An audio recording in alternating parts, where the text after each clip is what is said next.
Hey, you are tuned in to Two Gems and a Mic with hosts Tinesha the Diva Mahomes and Linda L.D. Dorsey. Just know, if we talking about it, you need to hear about it. Unwind and enjoy.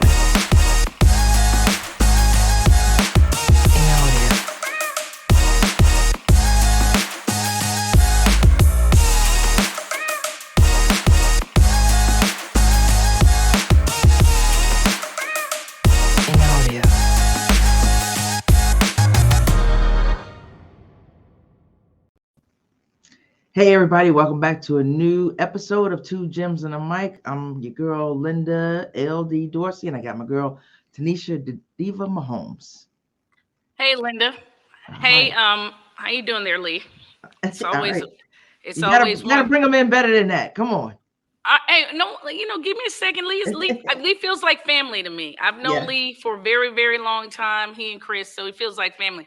But for all the Two Gem listeners out there, let me tell you, we have a special guest, and it's Leigh Steinberg. And if you know anything about agents whatsoever, you know how important Leigh Steinberg is to athletics in general. I want to welcome you guys to the show, and Leigh, as usual, do your thing. Introduce yourself. It's going to be a wonderful introduction. Well, it's my great honor to be with the two beautiful gems of this show today.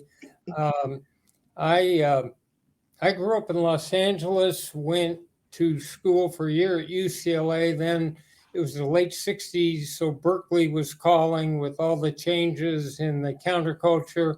I was student body president when Ronald Reagan was the governor of California, and every time we demonstrated against the war in Vietnam, he cracked down, and I learned everything I needed to learn about negotiating by dealing with Governor, later President Reagan.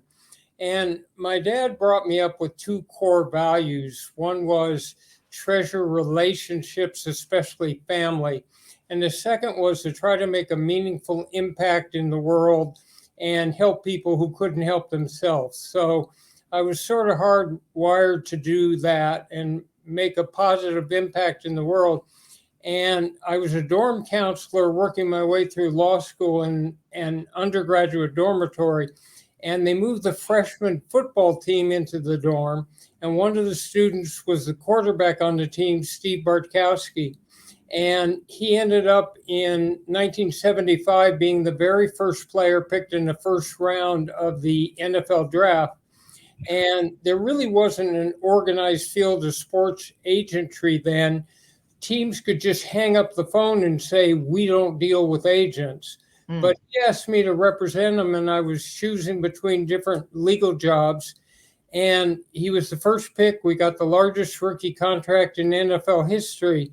And I saw then that athletes could serve as role models. And if they would retrace their roots and go back to the high school community and set up a scholarship fund or work with the church or Boys and Girls Club, they could put down roots and make a difference. And at the collegiate institution, if they could bond with the alums and either do a scholarship or work with a minority scholarship, they could bond with the alums and lay the foundation for second career. And at the pro level, if they'd set up a charitable foundation with the leading business figures, political figures, and community leaders, they could do a charitable program for something in their own heart they'd like to tackle. So it's work done putting the 200th single mother in the first home she'll ever own by making a down payment and moving the family in. So it's athletes changing lives. And I also saw they could message. So when I represented the heavyweight champion Lennox Lewis, we cut a public service announcement that said, real men don't hit women. That grew more to trigger attitudinal change and rebellious adolescence towards domestic violence than 1,000 authority figures ever could. So that was 48 years ago, and we've represented 64 first-round draft picks in football, and the very first pick 8 times, 12 players in the Hall of Fame, baseball, basketball, and next year in football will be the 49th draft. Wow. Oh my. So I wanted to do it. I wanted to do it that way, Linda, because I knew I cannot do Leigh justice because No. he has such an amazing career. I've read everything that I could read on him, but he didn't brag enough on himself. So I'm going to go ahead and give y'all the rest of it. Leigh is he is the top agent. I'm talking, he's a philanthropist and author. He has 41-year career. He's represented over 300 professional athletes in football, baseball, basketball, boxing, and Olympic sports as well.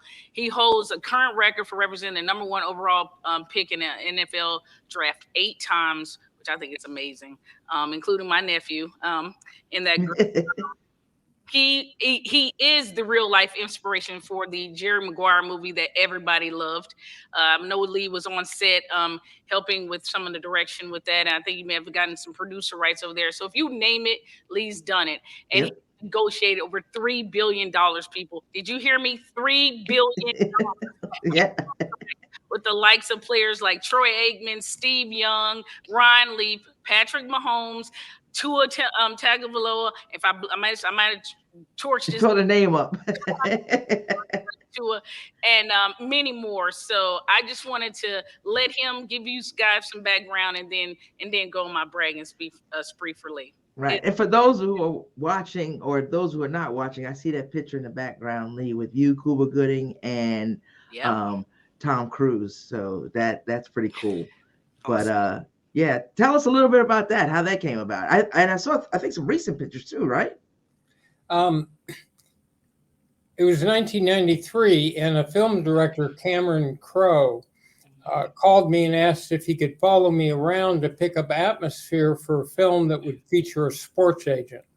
And he had gone underground in a Southern California high school to write a book called Fast Times at Ridgemont High, which made a really funny movie. And so I said, sure. So he followed me to the 1993 draft where I had the first pick, Drew Bledsoe, and he picked up atmosphere, and I told him lots of stories. And he came to the 93 league meetings in Palm Desert where I was showing off a free agent. And he talked to people there, and I told him stories, and he picked up all the atmosphere. And he came to Pro Scouting Day at SC, and he came to a series of games with me, and he spent time in my office and came to the Super Bowl. And basically for a year and a half, he was a shadow on the wall, and I told him stories. And then he asked me to serve as technical director. So I had to vet the script to make sure that there was nothing jarring in it that would take a real sports fan out of the story. And, then he had me work with the actors. So I took Cuba Gooding Jr. down to the Phoenix Super Bowl. I made him pretend he was a wide receiver client of mine for a week, and he hung out with Amani Toomer and Desmond Howard. I actually had to show the quarterback in the film, played by Jerry O'Connell, how to throw a spiral. Oh, wow. On NYU, and they didn't have a football program there. And so I told him the stories. There's a lot of life up there on the screen. And for the last 25 years, I've never gone out to a restaurant or been in an airport where someone didn't run up to me and say those 4 words or ask me to say, show me the money. Absolutely. Absolutely. I love it. And that is all great. But Leigh, I mean, we follow you. We talk to you. You take time out. You're so generous with your time and take time out. But the things that you're doing, we saw what happened with Tua a few weeks ago. And I know you've been doing brain studies. I know you travel around the world. I just saw you with what looked like a soccer helmet on your head a couple of weeks ago. Tell us a little bit about some of those things that you're doing for the NFL, not just the NFL, but overall for safety in sports, brain studies, clinical studies. So I had a crisis of conscience back in the late 80s, early 90s, because I'm representing half the starting quarterbacks in the NFL. And this is an issue not just for the NFL. It's college football, high school football, it's AYSO soccer, it's hockey, it's any collision sport. And more than that, it's people who fall off horses or in motorcycle accidents. It's a worldwide issue, which is traumatic brain injury. And we would go to doctors and ask how many head injuries is too many. They had no answers because the brain is the last frontier of medical research. So I started holding concussion conferences back, and players like Troy Aikman and Warren Moon and Steve Young and Drew Bledsoe came and heard from neurologists. Well, finally in 2006, they gave us the answer, which is 3 or more concussions cause an exponentially higher rate of Alzheimer's, Parkinson's, premature senility, chronic traumatic encephalopathy, and depression. So I called it a ticking time bomb and an undiagnosed health epidemic. So we've made progress on certain fronts, taken blocking and tackling with the head out of the game, been better in terms of playing surface, but we still have concussions. The good news is I've found a couple brain treatments. One is called RTMS, which is magnets against the brain. Another is Dr. Tommy Shaver's. It's called Nestry in Lake Nona outside Orlando. And the concept is neuroplasticity, which means that you can rewire the brain and create new neurons. So this is just coming online, but there's hope finally that you could take a degraded, concussed brain and bring it back. So there are brand new developments in biomed, which there are things like hyperbaric oxygen, light stem cells, which are going to revolutionize medicine. And the problem we have is that the athletes themselves are in a state of denial. They come to believe from being in Pop Warner and Little League that the most important thing is this play, not long-term health. So my best allies in this are the wives, the girlfriends, the parents, to try to get the concept of long-term health taken seriously. And it's not critically important to me that the athlete play in this game or the next game or even this season. What's important is that yes, they have a career, but I'm concerned with their long-term health. And, we know that when an athlete who plays a collision sport bends over to pick up their kid when they turn 40, they may have aches and pains. But there's another thing. The brain is the seat of personality, memory, character, what it means to be a human being. So if they lean over at age 40 and they can't recognize their child, that's an entirely different issue. And so important. That is absolutely correct.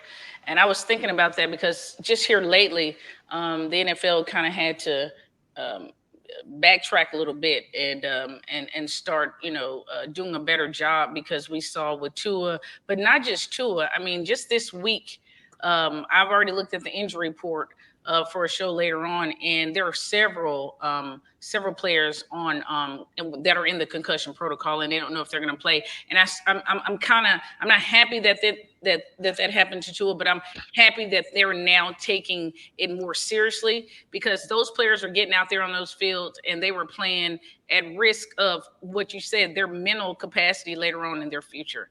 And Tinesha, and LD, let's talk about the fact that we have bigger, stronger, faster players. Yes.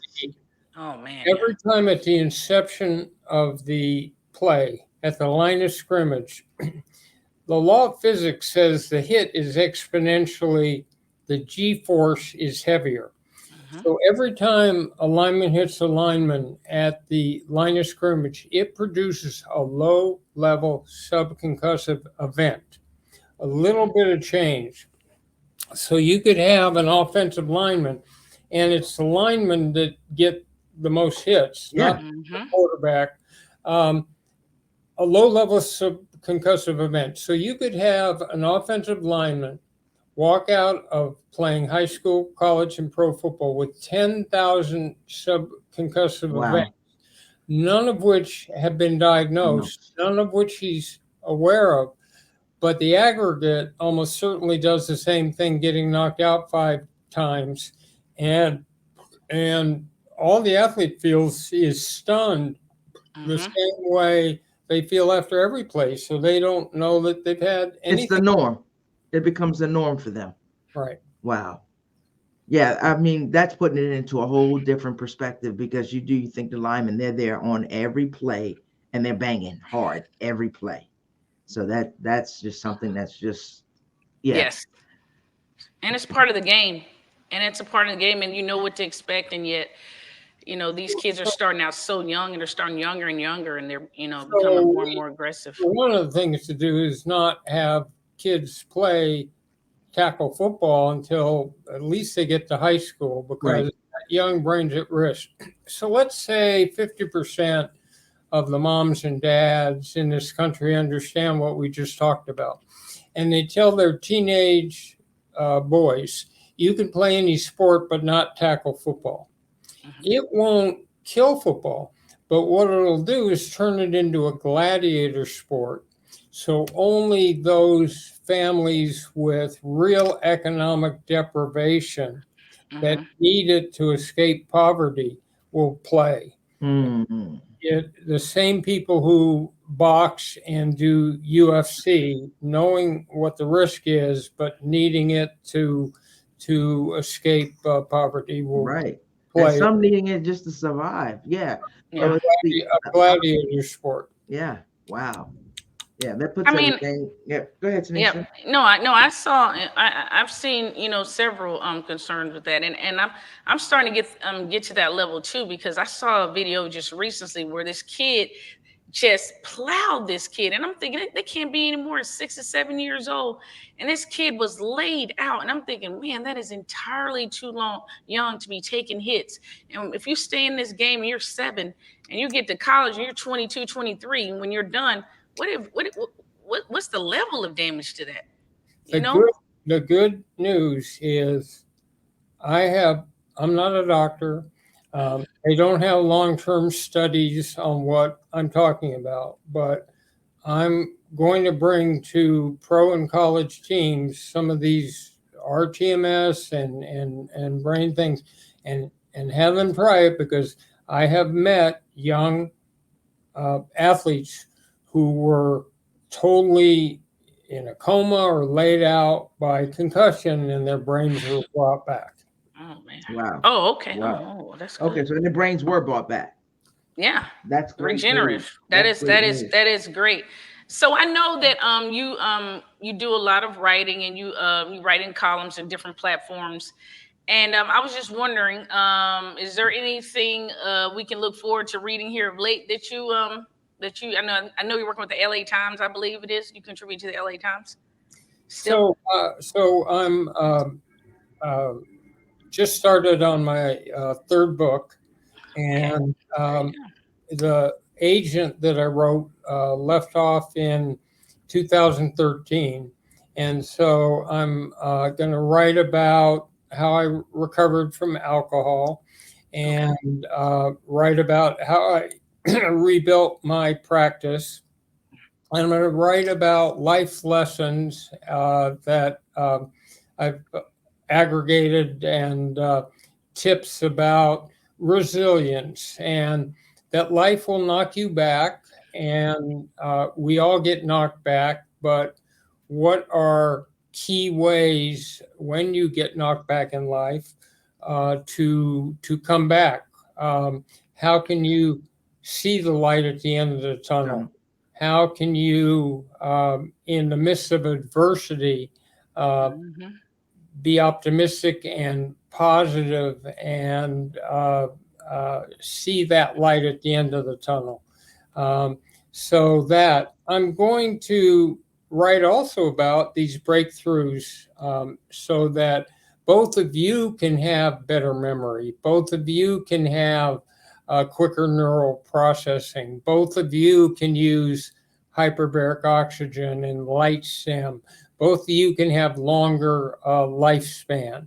And so I'm going to do that. This week I'm writing on the subject of why instant replay is a drag to sports, and why we don't need it and why you have this exciting play in the game. But wait, is it real? Right, And right. so all of a sudden you break the momentum of a play. And if you're at the stadium, it's Oh, it's forever. time. And if you're at home, it's commercials. And all of a sudden, you have an ever riveting point of view of the referee behind the curtain, and it's still a human being looking at film or a human being looking at the play, and it's just dead time. And you have Gen Z, who's got a short attention span anyway, going crazy, and it's just we're acting like there's physics and certitude in this whole thing, and I don't see it. And then I'm working on a series of projects because I believe that we can use athletes to address problems like bullying, sex trafficking, domestic violence, the environment. So I think we can deal with a problem like bullying because if you go to the culture of a high school, the athletes sit on top of the food chain. Yes. And so if we have the high school athletes be the purveyors of tolerance, and they put their arm around someone who's overweight or has a hair lip or stutters or whatever it is that they're picking on someone to do, they can turn the culture of that high school around real fast. And they can target all sorts of societal ills. And so steadily, I want to work on these problems one after another after another. One of the things we did in the past as a Secretary of State, Madeleine Albright and I tackled landmines. And so we put together a program where you could demine in Angola and Mozambique and Cambodia landmines. But my biggest issue now is that white supremacists and skinheads are on the move and on the attack. And I don't want any little kids in this country to suffer prejudice and the rest of it. So I did a program a while back, and I'm raising money for it again, where we train a new generation to be the advanced warriors against hate. Yes. And we train them in the 30 biggest cities in this country how to fight skinheads and hate groups, how to help police departments, how to go in schools and promote ethnic tolerance and appreciation. So we push back because this is our time and our watch, and we can't let this continue and happen in our time. I agree 100%. Absolutely. One thing too that I listened to, Leigh, and I want to know how it started. I listened to your Wednesday Wisdom, and those nuggets are, I mean, amazing. Good point. I take them and I live by them. Wednesday Wisdoms started because I had a father who said, when you're looking for someone to right a wrong, fix a problem, as minor as picking a piece of trash up off the street and as major as fighting back against racism, fighting back, changing the environment, the tendency is to wait until they or them fix it. And you know, older people, political figures, somebody else. And he would say, son, you could wait forever. The they is you. You are the they. So it imbues you with a sense of responsibility. So the point is, we're all the they. Some people can improve the world by good parenting. Some people can do it by incremental change, by helping one person or doing one thing.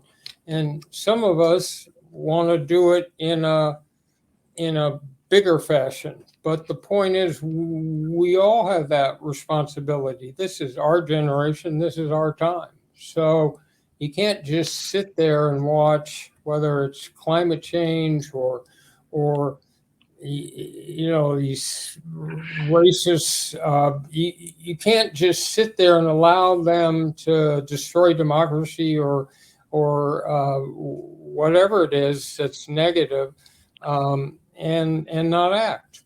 Right.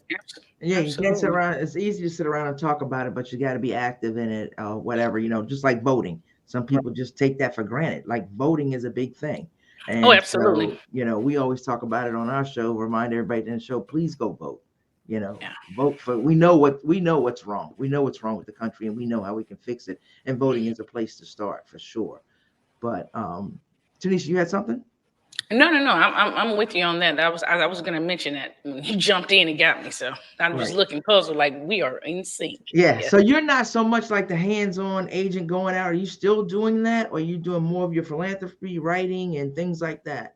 So it's a combination. It's I'm the health and wellness project I'm doing speaks to larger needs of athletes. So I don't think it's enough to just put more dollars in the bank book of athletes. If there are ways that we can do a couple things. Number one, games are coming down to the very end. So is there a way in critical circumstances to stimulate productivity and performance in those critical circumstances? So statisticals. So what happens is this. What does the athlete do in adversity? So the game's coming down in the fourth quarter or the last drive. And what does the athlete do? He's thrown a couple interceptions. The crowd is booing. The game's getting out of hand. What does he do now? Can he compartmentalize, adopt a quiet mind, tune out extraneous things, forget the past, and elevate his level of play? That's what some of these modalities can help do. And we return athletes to service quicker because under a cap system, the backup player is significantly worse. A rookie, a aging veteran. Can we do that? Can I protect the long-term health of the athletes? These are all issues that I think are important. So I'm looking at the larger global interest. Can I figure out ways for second career for athletes? In other words, Duron Cherry, who's with the Kansas City Chiefs, retires.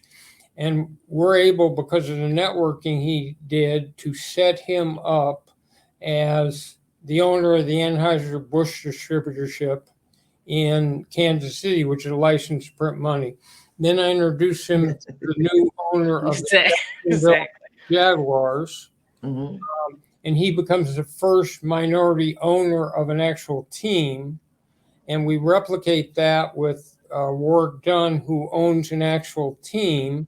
And our players are qualified to speak for themselves, but we're using that same model on younger players to be the owners, to be empowered so they run the business. So I'll give you an example. Okay, so you have players on the 49ers. And so I say to Steve Young and Brent Jones, can you think of any businesses near Santa Clara? Well, high tech and venture capital. So it's not by chance that Brent Jones networked with those people while he was playing and then put together a $5 billion hedge fund. Wow. Or that Steve Young was able to be the head of another venture capital fund. So for this generation of athletes, the owners or the broadcast figures or the coaches. So the point is it's taking a look at a larger picture for these athletes and what they can be and what they can do and empowering them in bigger ways. So Do I still relate to athletes? Yes, but the point is that in addition to contracts and marketing and the rest of it, can you stimulate a grander vision of who they can be and what they can be? Can they be political figures? Can they be owners? Can they be, can they package content for motion pictures, television, video games? Can they use their brand to cut across multiple platforms? If you're Troy Aikman, can you use Troy Aikman to create Troy Aikman Auto Mall? Right. Would you rather have a car with his name on the license plate? Right. So we noticed that. I remember that too, Leigh, from the course that we took with you, Absolutely. a couple of years ago, how you just stressed that it was here are the things he can do as an agent, but here's so much more as an agent for afterlife. Like you were so concerned and still are, obviously, with the afterlife after they're done playing, or maybe an injury or something. How have you set yourself up for the future? And charitably, Yes. you have the ability to alter the arc of human history. In other words, Absolutely. and do you have a vision of how this world can be a better place because you focused attention on something that you have a passion for? Yeah. And speaking of that, I often get, being that you're Pat's agent, I always often get people say, well, what does it take to be an agent? And I said, well, I went to classes, I've been a part of Leigh's program and everything. And we felt, he does a good job of explaining what all is entailed into that whole environment. And we felt like our avenues was marketing. And but for those out there whose passion is to be a sports agent, could you just kind of give them a little bit of what it takes and the amount of time that you have to invest in the fact that you're expected to people are handing off their children to you and hoping that you're going to guide them the right way. So we're doing another agent academy November. I think it's 11, 12, 13. It's a great course for anybody listening. It's a great course. In Las Vegas. And you can go to steinbergspeaks.com and think about signing up for it, because we teach how to recruit, how to negotiate, how to brand and market, how to set up a charitable foundation, and the rest of it. There are three basic components to agenting.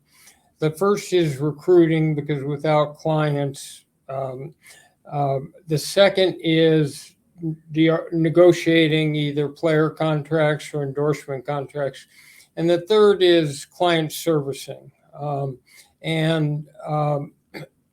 So the first thing you have to do in team sports is to be certified by the union that represents players. So that would be the National Football League Players Association, or the NBA, or hockey, or baseball. And that consists of paying a fee, being screened, taking a exam on the collective bargaining agreement that is not easy. And so that's the first thing. Then it's coming up with a plan. Are you going to do this on your own, or are you going to get hired by someone else who does this? Are you going to focus on marketing, or are you going to focus on taking a player through a draft? What are you going to do? The economics are very challenging in this field. So, for example, if you're taking a player into football, and taking them through the draft, the training that a player uses to show off their skill set is now the obligation of the agent to pay for. And that process can cost, with a per diem for the player, $30,000, or more depending, and that's the agent's obligation. So you have to think through those economics. The fee cap in representation is 3% of the player's contract in football as the money comes to the player, 4% in basketball as the money comes to the player, and 5% in baseball as the money comes to the player. That's for a contract negotiation, a playing contract. In the endorsement area, it can be anywhere from 10 to 25% or potentially more. The theory being that the agent goes out and finds that project where the player was going to have the other thing anyway. So you need to have a business plan, a concept for what your expenses are if you're going to go out on your own. And the key to it is keeping fixed costs down and profitability high. And you need to think through all those economics. And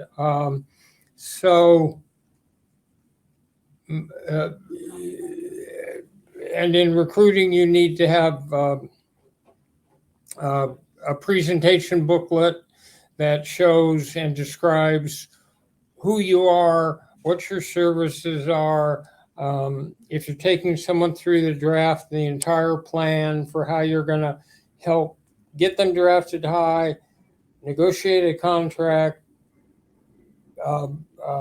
put together an endorsement package, help with branding and marketing. Yeah. You're going to have to show your skill set with creating a brand for them, how you're going to help them on social media. The currency currently in marketing is your brand on social media. Yeah.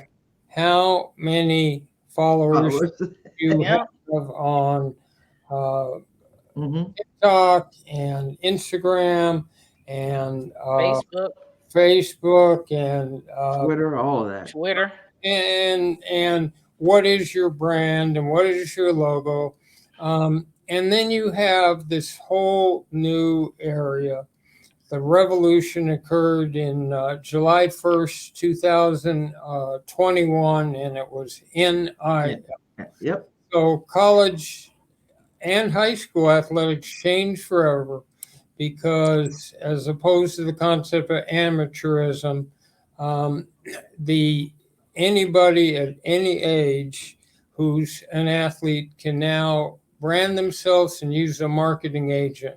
So over here is Hoag Hospital, and there are probably agents in the maternity wards looking for help. They can brand it, but it's a whole new world because here's the point. Yep. I know it. If the marketing agent is the same person who later is going to represent the player for the professional contract, then if the marketing agent signs the player who I used to talk to as a junior in college, signs him in high school and does a good job, then you would never be able to talk to them. So there's no limit. So you have to master that whole approach. And so that's just a little bit about breaking into the field. The rewards of it are that athletes can be, it's a teaching, coaching function, helping someone mature as a human being that can be very rewarding. And athletes, for all the troubles and problems and everything, can be very expressive.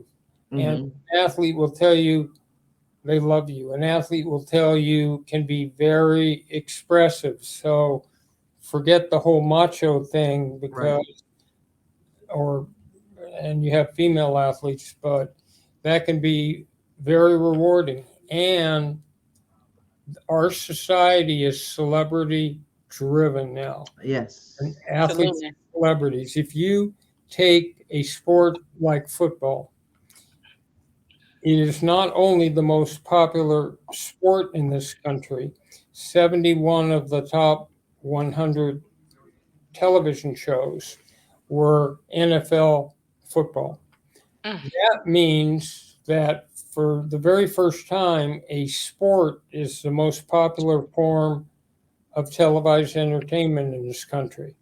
And so you have the most dominant cultural force in the country.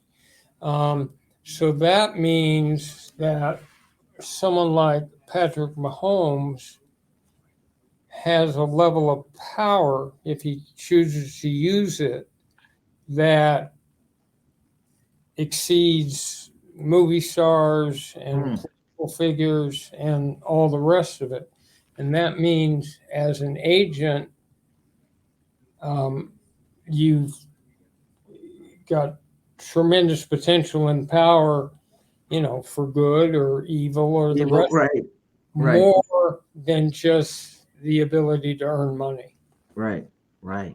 Wow, that is, I mean, you've shared a lot. I was going back to just wondering, we did a show a few months ago on NIL and how that changed the landscape and challenging.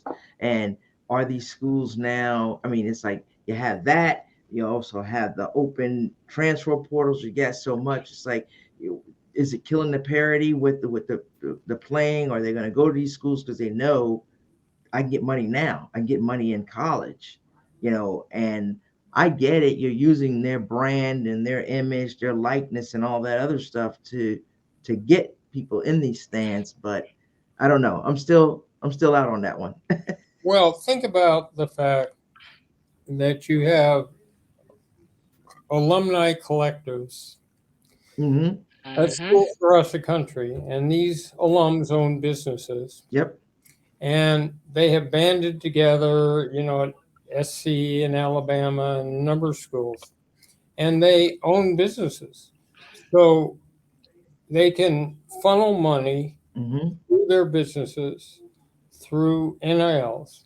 And in the recruiting process, they can put together a $2 million endorsement package to offer to a recruit that's choosing between schools. Yeah. Absolutely. It's above the table now. That's how I look at it. And so one of the things to think about is one potential positive effect is, could this keep a college athlete in school longer? That is a part. I never looked at it from that perspective, right? To stay there because I'm going to make that money. I'll get my degree and I'm still have that professional, even if I don't. But instead of taking that leap, they may say, let me play an extra year. And I'm Especially still going for to get paid in an extra year. That's a good point, Leigh. Didn't think about it like that. it's a great point for the middle of the line athlete that would normally try to take a chance, even though everybody's telling them you need to be in school one more year, but they want to get that money because maybe they have some sort of financial responsibility for family members, even themselves, whatever. I can definitely see them if they're at a UT, a big school, Alabama, somewhere where they're, getting some additional funds, staying there, riding it out to the end, getting the extra time that they need to develop properly, and then moving on. That is actually Absolutely. an amazing point, Leigh. That we sit here and we debated about that because I was a big proponent of. I love the fact that NIL deals were in effect because I felt like all of these colleges, all these universities, everybody was making money off of these children but themselves. And I love the fact that they could go out here and make money because they may get injured. Their career may end early, but they've had an opportunity now to maybe make some money off of when they were able to play at a different level. And the Linda's whole thing was, what about the guy that's, lower at the end of the bench? And I said, well, that to me gives him an incentive to get up there and perform even harder and to make himself even more marketable. Well, You know, and here's the thing. If you're in Tuscaloosa, Alabama, Mm-hmm. The love affair that people have with Alabama football is such that any player associated with the program has some value. They may not get $2 million, but they may get $5,000. Right. And the truth is, had the NCAA allowed this more quickly, these athletes didn't need $2 million to be happy. No. Mm-mm. If they had enough money to have a car and enough money to eat better meals and enough money to fly home for Thanksgiving and enough money to have a reasonable apartment, I mean, if they had $20,000 more, they would have thought they were in high heaven.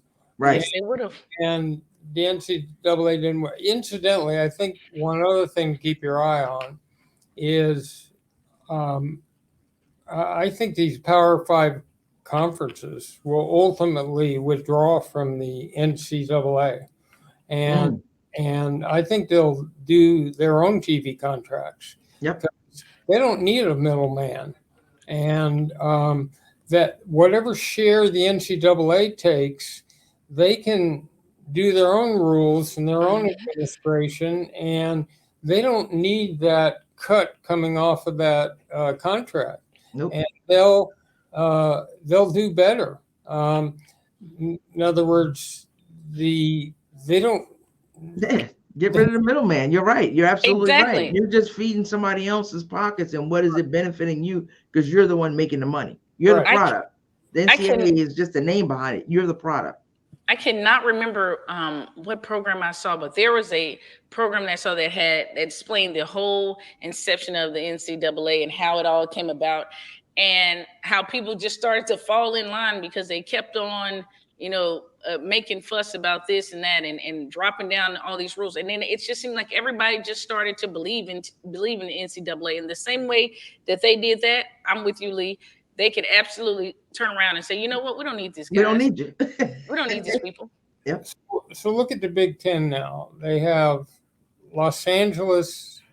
First, they have New York with Rutgers, number 1 TV market. They have Chicago with Northwestern, number 3. And they have LA with SC and UCLA, number 2. They've got the 3 top TV markets, and they're in perfect position. Right. They don't need it. And the NCAA, right, they're negotiating. They don't need, really, you don't need, the NCAA was like the regulatory, but so many things have changed. They can regulate themselves. People are jumping from this conference to that conference. It's like the NCAA doesn't even have a say. They're just there. It's like figure.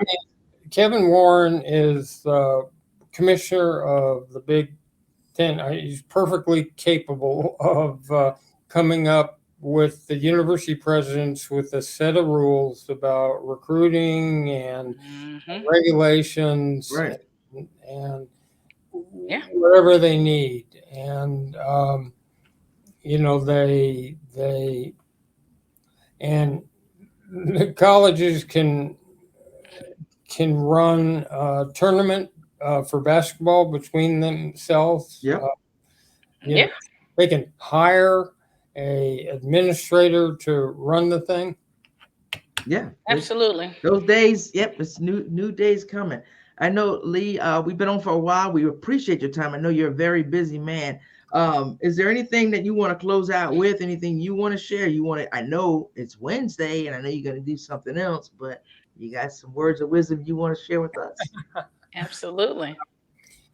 Well, today's Wednesday wisdom was just about the need to continually learn and and I talked about, I have a book club on Facebook, which everybody's welcome to join. And today's is just, and you just go to Leigh Steinberg Book Club on Facebook, but it's just about the need that life is about learning.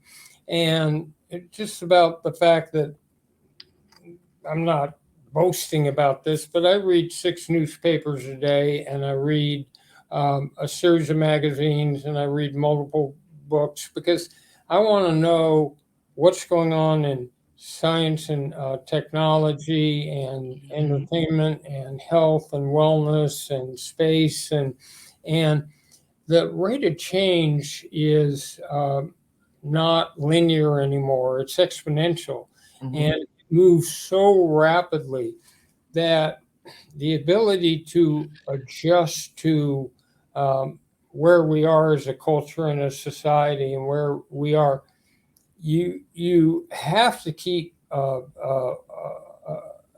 informed, or it just goes by. Yep. You know, and fast. Yeah. And when I grew up in a world with rotary telephones, and someone called you and you were on the phone, it rang busy, and Right. there were typewriters, and there were no computers, and there were no cell phones, and TV was black and white channels, and I mean, you just have to stay abreast of everything, because the whole way in which we process information has changed. Yes. I'm on the plane the other day, and this really, really young kid is on an iPad and doing all these complex maneuvers. And I asked his mom how old he was, and said 3. And this kid can out-process me. And, we have to stay current. Yes, absolutely. Absolutely. I've had my grandson show me. I get the iPad. I'm like, can you show me something? They know all. That's it, because that's where they're starting. So it was the same thing with our parents when we were showing them stuff. But the technology right now, and we both work in the IT field, is just it's out there. As much as we know, there's way more that we don't know. So, absolutely. My kid thinks I'm a dinosaur now, and I work in IT. Yeah. I'm on a different I'm on top levels in IT. And my kid looks at me, she's like, Mom, just give it to me real quick. Just give it to me. Yeah. She just can't take it. So yeah. But these kids are amazing. I think I'm one era later. I'm saber-tooth tigers and woolly mammoths. Exactly. But Leigh, before you leave, I wanted to say this to you. I am so grateful that you are my nephew's agent, because I've seen how you guys have kind of walked him through and helped him and made sure he stayed on the path, which I know it couldn't be easy with how quickly he found success. And I just wanted to thank you for that, because, I like I said, you're like family to me. I mean, I think I met you the first time at that Oklahoma game, or Chris at the Oklahoma game, your group at the Oklahoma game. And it's just been really good. I mean, we've been to your seminars, we've done a lot of things, and I just think you guys are amazing people. I will tell you, he's one of the most extraordinarily bright, grounded young men I've ever met, and it's. I've had the good fortune of working with people like Patrick, who, had they never met me, were going to be extraordinarily successful in their lives. Mm-hmm. We're just because, he's so uniquely bright and so caring about other people, and so grounded that. And so much vision. I could have seen him, be a lawyer, a businessman, a political figure. I mean, he could do it all, and it's really been my privilege to be associated with him. Yep. And I echo what Tinesha says. I mean, you've been gracious with your time in the past and now, and our plan is to see you in Arizona at your party in February. Oh, yeah. Come on, we you told us we had a lifetime invitation. We're gonna take it up. We're gonna take you up on it. Our charity is we're gonna do the whole thing. We'll do the philanthropic awards. We're doing the brain body lounge. We're doing another concussion seminar, and our charity's the homeless. Okay. Okay. Sounds great. So That we will sounds see you there, wonderful. but I'm sure we will talk to you before then. Okay. All right, Absolutely. Leigh, we thank you again for your time. Enjoy that view and that water out there. And until next time, as we always say, please be kind and be blessed. Thank you. Thank you for tuning in to Two Gems and a Mic. Be sure to subscribe and follow. Until next time, remember, be kind, be blessed. Peace.